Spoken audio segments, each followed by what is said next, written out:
Memórias Póstumas do queridíssimo Brás Cubas. Adoro esse livro. Muito bem, agora nós vamos conhecer, então, Memórias Póstumas de Brás Cubas.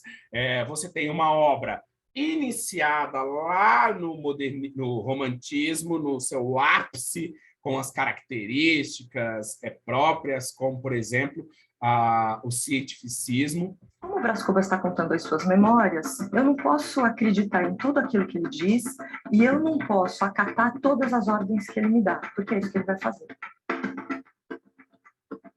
Esse é o exercício na leitura do Machado de Assis. A leitura nunca pode ser a partir daquilo que o narrador está dizendo que a gente tem que fazer, mas ela tem que ser uma leitura a contrapelo. Quando a gente começa a descrer e a desconfiar do narrador, a gente descobre uma outra história. Então, ele abre o romance com um prefácio, que parece ser um prefácio muito educado e que é feito ao modo do que é a literatura europeia, mas que termina com uma frasezinha que é: se te agradar, fino leitor, muito bem, se não te agradar, dou-te um piparote e adeus. Muita gente olhou para isso como se fosse mera provocação, mas é muito melhor do que isso, né? Porque ele me dá uma opção como leitor que não é uma opção de verdade.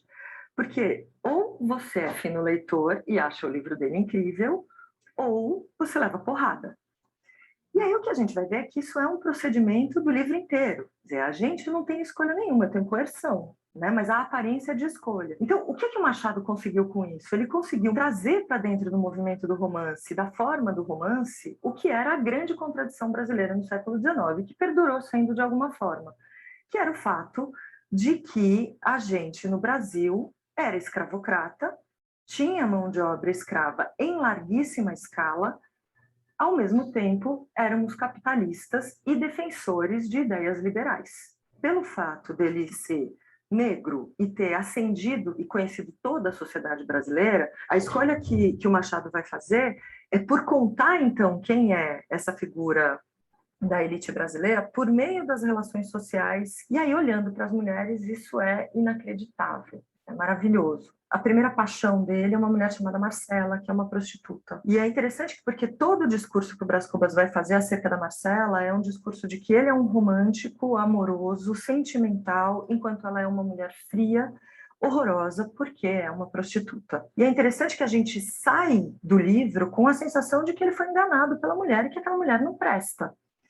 Mas se a gente olha por outro ponto de vista, ela nunca prometeu para ele forma amorosa nenhuma. Ela prometeu uma relação de trabalho. Você me paga, eu tenho o meu trabalho a te oferecer, que é o meu corpo, o que era possível para uma mulher do século XIX. A segunda paixão vai ser a Eugênia, e toda a questão em torno da Eugênia ficou marcada pelo fato de que ele então a recusa porque ela tem uma deficiência na perna. Mas o Machado começa, capítulo 30 e tantos, com a fala do Brás Cubas, que é a seguinte: o pior é que era coxa. Se o pior é que era coxa, ela tem outros problemas que ele não deixa à nossa vista. E quando a gente lê com cuidado, a gente descobre que a Eugênia é provavelmente uma filha bastarda, se não negra, ao menos morena, porque ele a descreve como uma moreninha, e pobre. Então, o problema da Eugênia, e que aparece no trocadilho do nome dela, que é Eugenia, não é a deficiência física, mas é o fato de que ela pertence a uma outra classe social. O problema não é só que ela pertence a uma outra classe social, mas parecida com a Marcela, ela não se submete ao Brás Cubas. E é insuportável que mulheres pobres, negras, não se submetam a um senhor de escravo. Portanto, o que ele deseja para essas mulheres é que elas desapareçam da pior forma possível da face da terra. Ele se desfaz da Eugênia e o amor dele mesmo, entre aspas, vai se configurar com a Virgília, porque a Virgília é do mesmo lugar de classe que ele. Então, o comportamento dele vai oscilando dependendo de quem ele tenha diante de si. Não é o retrato de uma vida individual, burguesa, em que eu conheça que é a trajetória de um homem perseguindo o seu objetivo, mas eu vou conhecendo um homem que não tem nada a realizar, porque não precisa realizar, porque o trabalho não foi dado a ele como uma forma de ferramenta de transformação do mundo e nem de si mesmo, e que vai oscilando de acordo com o vento. A gente vai acompanhando junto com esse senhor de escravos, esse mimado, que a gente aí, a partir do capítulo 10, conhece como ele nasceu, como ele foi criado, de que jeito o pai dele foi reproduzindo no filho o que era a ausência de necessidade, de respeito à lei, de conhecer limite, e que, portanto, todas as formas violentas e que ultrapassassem os limites e o lugar do outro, elas eram mais do que permitidas, elas eram legitimadas. Então, tudo no Brás Cubas é uma extensão dele mesmo. Ele é incapaz de reconhecer a existência do outro. As obsessões, elas são movidas por paixão e tédio, paixão e tédio. Essa volubilidade, então, que é essa oscilação, ela vai se fazer em parzinho com o que ele próprio denomina como ideia fixa. A gente está olhando um sujeito cuja vida é cheia de satisfações, mas sem sentido algum. Então, o último capítulo do livro, que se chama o capítulo das negativas, ele vai dizer que ele não realizou nada, mas ele retira daí um saldo positivo, que é nunca ter ganhado pão com o suor do seu rosto. Quer dizer, para a vida de um proprietário, tá ótimo. Ele teve muitas satisfações ao longo da sua existência, sem precisar com isso mover uma palha sequer. A dupla boa da gente enxergar a questão do trabalho vai aparecer na figura do Prudêncio, que era o seu escravo desde criança. Uma das cenas mais antológicas do livro é o Brasinho montado em cima do Prudêncio, como se ele fosse um cavalo, batendo nele, dizendo cala a boca, besta. Quando passa algum tempo e o Brás Cubas se reencontra com o Prudêncio na rua, o Prudêncio está realizando exatamente a mesma ação sobre um outro escravo. Então, ao invés de, no momento da sua alforria, o Prudêncio, ele reproduz o que é o lugar da elite brasileira. E essa leitura crítica que o Machado vai ter da sociedade brasileira é muito impressionante, né? Porque o que é que ele percebe ali? Que a consciência de classe provavelmente vai ser impossível de se realizar dentro do país. Então, nós vamos ter dois autores. Primeiro, a perspectiva de anti-herói e depois a crítica à sociedade. Machado de Assis, em 1800, né, do período realista. Mário de Andrade, em 1920, no início da Era Moderna, e depois no período da década de 70, com o filme Macunaíma. Vamos ver, então, os personagens. O romance Memórias Póstumas de Brás Cubas conta toda a vida, que eu tenho uma edição super recente, praticamente o autor escreveu e autografou para mim. Essa edição é de 1960, de uma coleção que eu tenho inteira de Machado de Assis. Fininho, bombástico esse livro. Que horror! Conta-se, então, toda a vida e a morte do protagonista. Lembrando, ele começa pela morte, né? Ele está morto, é um morto falando. Por isso, não é curta a lista de personagens presentes na obra. Não obstante, alguns deles são de fundamental importância e vale lembrança, como o próprio Brás Cubas, protagonista e personagem da obra, Virgília, como nós já ouvimos a professora falar, a maior paixão do Brás Cubas, Lobo Neves, marido de Virgília e político, Marcela, a prostituta, o primeiro amor de Brás Cubas, Eugênia, que é um trocadilho aí de eugenia, novamente, é o branqueamento da sociedade brasileira, o segundo amor do narrador, Nhaloló, que se casaria com Brás Cubas, mas falece vítima da febre amarela, Quincas Borba, amigo de infância do Brás Cubas, e uma curiosidade, esse personagem específico vai ganhar um romance próprio do Brás Cubas e depois também do autor que nós vamos conhecer na segunda fase do modernismo, o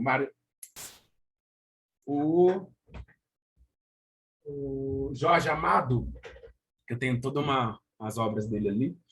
Jorge Amado vai escrever Quincas Berro d'Água, inspirado nesse personagem também. Defunto autor. O romance machadiano é narrado em primeira pessoa, possuindo, portanto, um narrador que vai contar a partir da sua vivência, sua experiência. Duas questões são fundamentais. A primeira, essa escolha afasta a obra narrativa das perspectivas europeias do realismo, mesmo tendo elementos do realismo. Porque ali ele usa o narrador onisciente para transferir à obra um grau de objetividade, quando não tem. A obra é circular. Ele começa pelo seu velório, o seu enterro, depois ele vai para a sua infância, depois ele vai para a vida do adulto, depois volta para o velório. Então, é circular, não é como os livros, os romances do realismo, que são anacrônicos, cronológicos. Segundo lugar, para além do uso de uma personagem narrando a sua própria vida a partir de uma visão particular, subjetiva, ou seja, a gente não pode ter muita confiança, o autor começa a sua história pela morte, o que é muito inovador na época. Nesse sentido, a personagem intitula-se não um autor defunto, mas um defunto autor, haja visto que a morte ocorre antes da escrita das suas memórias póstumas. Brás Cubas é a encenação da elite dominante brasileira. É esse o recorte que Machado de Assis fará na sua obra. Uma elite frívola, exibicionista, cínica, respeitável, hipócrita, né? Ai, será que é o Brasil do século XXI? Bem, e cheia de conhecimentos superficiais. Nossa, gente, estou vendo internet na minha frente aqui. Uma classe solidária entre si, mas insensível com a classe inferior, principalmente com os pretos pobres da periferia. E os brancos pobres também, né? Uma classe que discute ideais liberais europeus, as ideias francesas, mais especificamente, porque esses ideais representavam a modernidade, que na prática vive o contrário do que prega, porque é o meu direito em cima do seu. Ai! O autor, o leitor, o autor defunto, né? Não, o defunto autor afronta o leitor invadindo e perturbando o curso do romance. Isso representa uma conduta própria da classe dominante brasileira, a intromissão, porque ele está narrando uma coisa, de repente ele para e vai lá para o passado, aí ele para aquilo lá e volta para ele, está nem aí se você está entendendo a história ou não. Toda a intenção seria mostrar a superioridade do narrador e da classe que ele simboliza. Há uma intenção de sintetizar um tipo representativo da classe dominante, que é a classe burguesa. Não se percam isso. Para dar vida ao protagonista, foi preciso trazer à cena um elenco de personagens que, em certo plano, resume também a sociedade nacional. São aqueles mais marginalizados e aqueles da elite que comungam das mesmas ideias que o Brás Cubas. Bom, pessoal, a gente vai falar agora de uma das obras mais importantes da literatura brasileira, o romance Memórias Póstumas de Brás Cubas, de Machado de Assis. Como vocês acompanharam no outro vídeo, que introduzia um pouco a obra do Machado, As Memórias Póstumas é o primeiro romance realista do Machado. Bom, o que acontece? O que a gente tem, de alguma maneira, nesse romance Memórias Póstumas é o Machado escancarando, ridicularizando, a partir de uma narrativa em primeira pessoa, a classe proprietária brasileira. Em vez de ridicularizar ela enquanto terceira pessoa, olha, eles são os idiotas e assim por diante, ele vai imitar essa classe proprietária, né, escancarando o ridículo e a violência que essa classe proprietária carrega nessa figura importante do Brás Cubas. O romance Memórias... Vocês estão vendo aí? Estão ouvindo? Sim, tá ótimo. Póstumas de Brás Cubas, ele inaugura o realismo, mas é engraçado, porque no final das contas, a gente está falando de um romance que é realista, portanto, aquele que pretende mostrar a realidade tal qual ela é, mas esse romance realista é essencialmente a história de um defunto contando para a gente sua história. Então, como é que ele é realista? O realismo desse romance está essencialmente na forma como esse autor, Machado de Assis, analisa e disseca as estruturas da sociedade brasileira do século XIX por via da nossa elite proprietária, né? O que o Machado vai colocar é o ridículo e a violência, como eu tinha dito. Bom, esse narrador Brás Cubas, ele vai, durante todo o livro, durante 200 páginas, mostrar, ou aliás, melhor, tentar mostrar o quanto ele é um cara muito gente boa, mas no final das contas, depois de 200 páginas lendo as Memórias Póstumas de Brás Cubas, o que a gente percebe é que ele é um belo de um cretino, né? Ou seja, ele começa dizendo, e ele vai, na verdade, a estratégia do Machado é justamente mostrar, pela própria fala dele, o quanto ele é cretino. Ele diz assim, olha, aqui desse outro lado do mistério, né, portanto, desse outro lado, agora depois de morto, é como se ele dissesse, eu posso falar qualquer coisa. Viva não podia dizer isso. Na nossa sociedade, nossa elite, no meio da nossa elite, a gente não pode falar qualquer coisa. Tem que estar depois de morto para mostrar isso. O escancaramento só pode ser feito num lugar que não seja a própria sociedade, já que essa não permite qualquer tipo de revelação em relação a isso. O Brás Cubas, ele vai tentar, durante todo o momento, durante todo o romance, se casar. Essa é uma das questões importantes, né? Se a gente tinha no romance romântico, de alguma maneira, uma tentativa e uma consolidação, na maior parte das vezes, de um casamento, basta lembrar os romances do José de Alencar, quer dizer, o Senhora, lá com aquele final, né, em que a Aurélia, e o Seixas se casam, né? Enfim, o romance romântico como um todo, essa finalização do casamento, no caso do Brás Cubas, isso não vai acontecer. Pelo contrário, no final das contas, o Brás Cubas conhece algumas mulheres, tenta se casar com todas elas, mas nenhuma situação isso dá certo. Vejam, se a gente lembrar, ele conhece a Marcela, que é uma prostituta, né? Ele tem aquela famosa frase irônica pra caramba, Marcela amou-me durante 15 meses e 11 contos de réis. Depois ele conhece a Eugênia, né? Filha da dona Eusébia, a flor da moita, como ele descreve naquele capítulo terrível e violentíssimo, que é uma moça pobre, de alguma maneira, que não faz parte da elite proprietária como ele, e, portanto, ele não vai se casar com ela, e ele vai mascarar isso tudo com o fato dela ser coxa, né? Se bonita porque coxa, se coxa porque bonita. É como se a natureza fizesse um escárnio com a nossa cara, né? Depois ele conhece a Virgília, que é o grande amor da vida dele, mas, obviamente, também não se casa com ele, porque prefere se casar com o Lobo Neves, um sujeito também proprietário que garantiria a essa mulher, que é a Virgília, um lugar, um título nobiliárquico, né, quer dizer, condessa e assim por diante. E no final das contas ele conhece uma moça chamada Nhaloló, que é uma moça pobre, com a qual o Brás Cubas vai se casar, mas no final das contas ela termina morrendo. Vejam que, de alguma maneira, isso é uma tentativa muito grande que vai, de alguma forma, se opor ao romance romântico de realização de uma família, e que, de fato, não acontece. Para além disso, tem uma outra situação muito importante nesse romance, que é a relação do Brás Cubas com o Quincas Borba. Bom, Quincas Borba é um amigo de infância do Brás Cubas, Machado não, do Brás Cubas, que fica pobre depois da infância. A gente não sabe muito bem o que aconteceu com ele, mas ele está pobre, e o Brás Cubas encontra com ele um dia depois de velho no meio da rua, como um morador de rua. A questão é que o Brás Cubas vira e fala para o Quincas Borba, dando uma esmola para ele: olha, se você quiser mais disso aqui, tem mais de onde veio isso aqui. E o Quincas Borba perguntou: como é que eu faço para conseguir isso? E o Brás Cubas diz: trabalhando. Bom, esse é um dos centros do romance do Machado de Assis da segunda fase. Quer dizer, olha, trabalhando. O que a gente está falando? Como é que é um proprietário no século XIX falando que um cara vai trabalhar? Vejam que o trabalho, a lógica do trabalho não está colocada no nosso país. Né? A base econômica do nosso país é a escravidão. Ou seja, existe uma vontade e uma ideia dessas classes proprietárias, muitas vezes de avanço, de progresso, ligado a um outro mundo, ligado ao mundo da ordem, do trabalho livre e assim por diante, que não condiz essencialmente com a base material do nosso país. É justamente essa a grande contradição das memórias póstumas. Né? Uma ideia de um narrador que fala em progresso, que fala em desenvolvimento, e assim, em desenvolvimento entre aspas, e assim por diante, e uma base material que não condiz com isso. Esse mesmo Quincas Borba, curiosamente depois, sem trabalhar coisa nenhuma, se torna rico por receber uma herança. Tá? Se tornando rico, ele chama o Brás Cubas, fala com ele e apresenta a ele uma teoria, uma filosofia que é o humanitismo.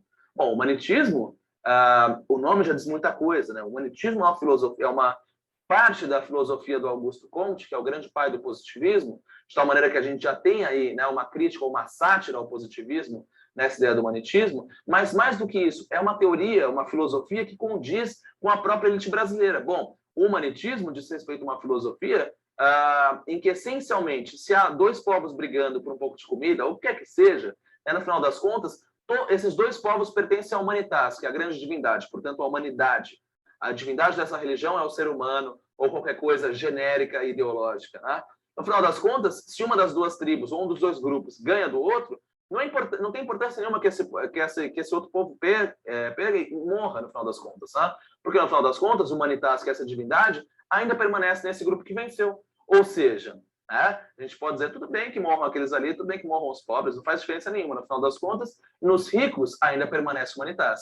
Vocês percebem como, no final das contas, parece uma loucura, um desvario de alguma forma do Quincas Borba, mas o que está sendo colocado ali, né, é justamente o pensamento da elite. E o que é muito interessante é que isso venha pela boca de um sujeito que vai se tornar louco no final do romance. Né? Bom, de alguma maneira, esses são os princípios das memórias póstumas, né? Quer dizer, o narrador que coloca uma coisa e coloca uma série de ideias progressistas, né? Vejam que a escolha do ponto de vista, do foco narrativo, essa primeira pessoa, que é a elite proprietária, é importantíssimo para esse romance, assim como é importante para a segunda fase do Machado, né?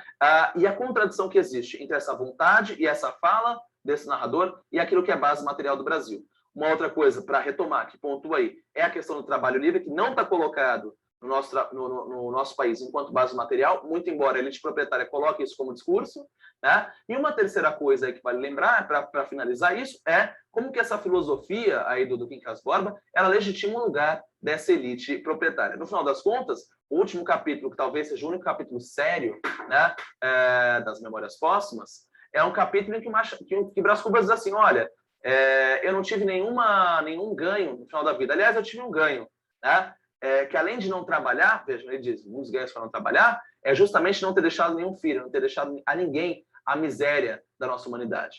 Vocês percebem? Então, no final das contas, embora o Machado de Assis esteja falando do nosso dado particular da sociedade brasileira do século XIX, ele está dialogando de alguma forma com uma ideia genérica de humanidade, mas é justamente na confluência dessas duas coisas, ou seja, o ser humano E outra coisa, o ser humano no Brasil, portanto, a sociedade brasileira do século XIX, era a confluência dessas duas coisas que se dá a obra do Machado de Assis, da segunda fase. Para finalizarmos, então, Machado de Assis, na obra Memórias Póstumas de Brás Cubas, é implacável e irônico em não ocultar seu descontentamento com relação à vida. Ele utiliza, então, o personagem Brás Cubas como um protótipo para apresentar, desnudar as falsas virtudes, os interesses escusos, a caridade ostensiva, tudo, enfim, que constitui o avesso de uma vida socialmente digna e respeitável. Ou seja, ele representa nesse personagem a nossa classe que se diz superior, né, a classe dominante que não quer perder os seus privilégios. Ou seja, Machado de Assis é super atual, super século XXI. Em Brás Cubas, Machado demonstra seu ceticismo em relação à sociedade e à natureza humana, principalmente no final, né, no qual ele vai, como nós vimos, vai dizer que o melhor de tudo, além de não ter trabalhado, foi não ter deixado filhos para essa coisa que é a humanidade. Sua intenção está em mostrar a superioridade do mais forte, suas críticas explícitas e sem acusações, mas encaminhando o leitor a uma reflexão de si mesmo, dentro desse parâmetro social no qual se apresenta o Brás Cubas como da elite da burguesia.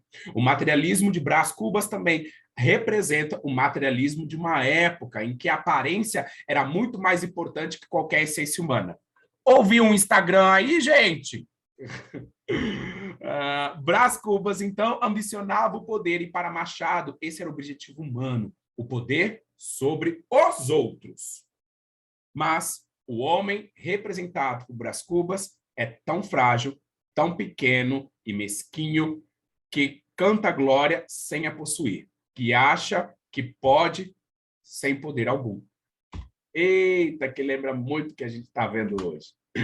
Muito bem, seres humanos. Atenção, as três obras conversam entre si. Nós temos lá um grupo musical que vai se opor a um sistema de dominação, de poder totalitário e que vai produzir músicas contra a cultura. Depois nós temos Macunaíma, que vai representar essa classe brasileira que não se reconhece como tal.